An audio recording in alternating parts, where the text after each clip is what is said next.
The outputs for each row in the triangle are also coefficients for binomial expansions. So we have the binomial theorem.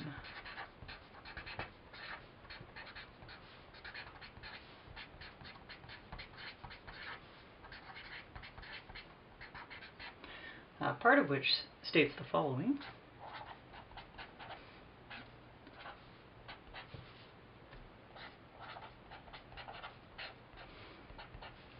So a plus b to the power of 0 is 1, as we know. Anything to the power of 0 is 1. A plus b to the power of 1 is just a plus b. A plus b to the power of 2 is a squared plus 2ab plus b squared. And you know that because you can use the distributive property and multiply to get that result. Oops.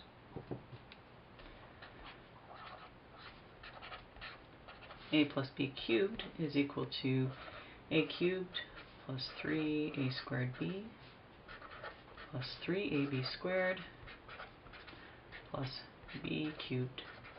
And you can also get that by using the distributive property. In fact, you can find any of these results using the distributive property, but the whole point of this topic is that you don't need to, which is good news because it takes a while. So let me just show you the other expansions that I planned to show, and there's actually an infinite number of these, but we'll do 2 more.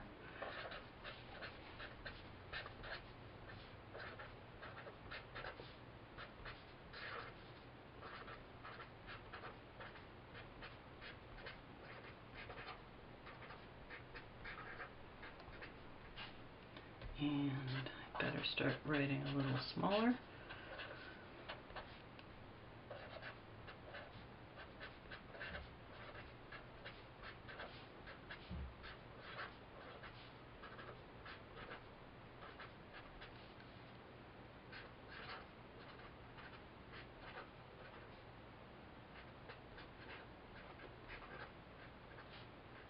And I just got this in here. There we go. Etc., etc. So there are 2 really interesting things to notice here. One is that the pattern of coefficients in the expansion is exactly Pascal's triangle. And we just have to assume some 1s here because of course there are 1s here. They're just hiding.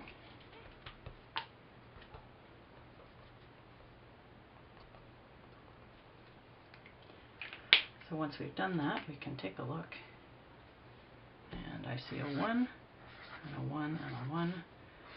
And 1, 2, 1, 1, 3, 3, 1, 1, 4, 6, 4, 1, 1, 5, 10, 10, 5, 1, etc.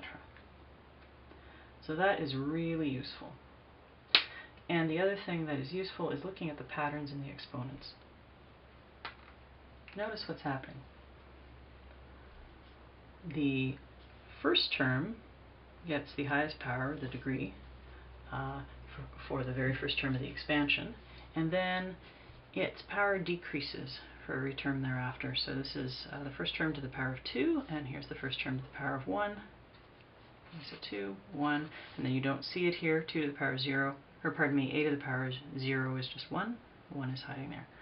Now the second term's exponents increase as you go through the expansion. So here's b to the power of 0, which is just 1, you don't see it. Here's b to the power of 1, and here's b to the power of 2. Okay, and if you look a little bit farther down, you can see a longer example of that. Here's a plus b to the power of 5. In the expansion, you have a to the power of 5, a to the power of 4, a to the power of 3, a to the power of 2, a to the power of 1, and a to the power of 0.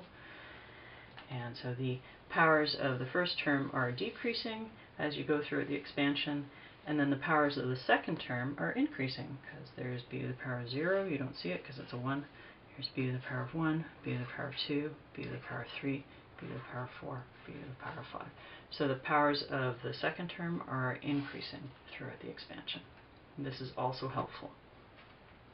So I'll do an example, and this will help you with your homework. I'm going to expand the following.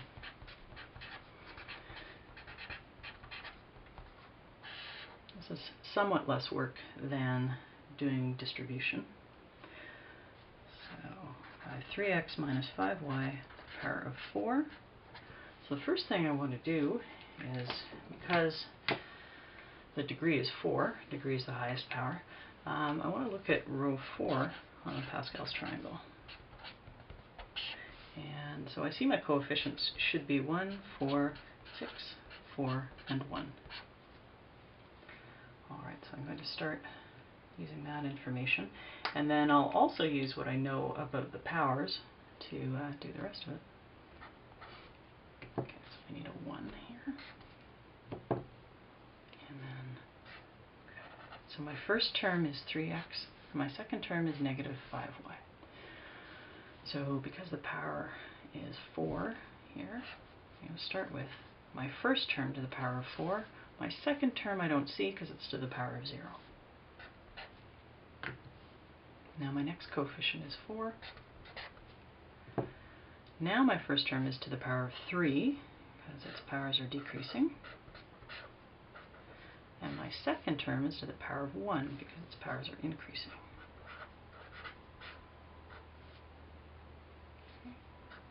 And then my next coefficient is 6. The first term now has a power of 2.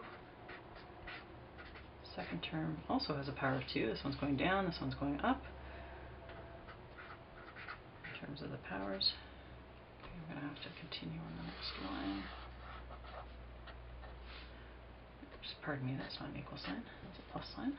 Okay, plus 4, my next coefficient. Now this power was 2, it's going down, so now it's going to be 1. This power was 2, it's going up, so now it's going to be 3. And my last term, first term now has a power of 0, so we don't see it. Another 1 there. And the second term has power of 3, and it's increasing in power, so that'll be negative 5y to the power of 4. Okay. So we'll simplify that. Now remember that if you have a term raised to the power, that all of the factors need to be raised to that power. Okay, so 3 to the power of 4 is 81, x to the power of 4 is x to the power of 4, and then times 1. Well, we don't see the 1. So my first term is 81x to the power of 4. Okay, 3 to the power of 3 is 27. Okay, and negative 5 to the power of 1 is just negative 5.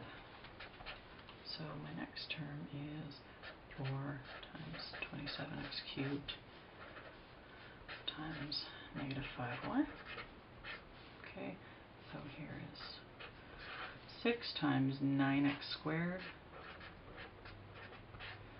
and negative 5 to the power of 2 is positive 25, so that's positive 25y squared. Okay, continue the next line. Okay, plus 4 times 3x times negative 125y cubed, and then minus, or should, pardon me, my mistake, plus, because negative 5 to the power of 4 is a positive number, so plus 625y to the power of 4.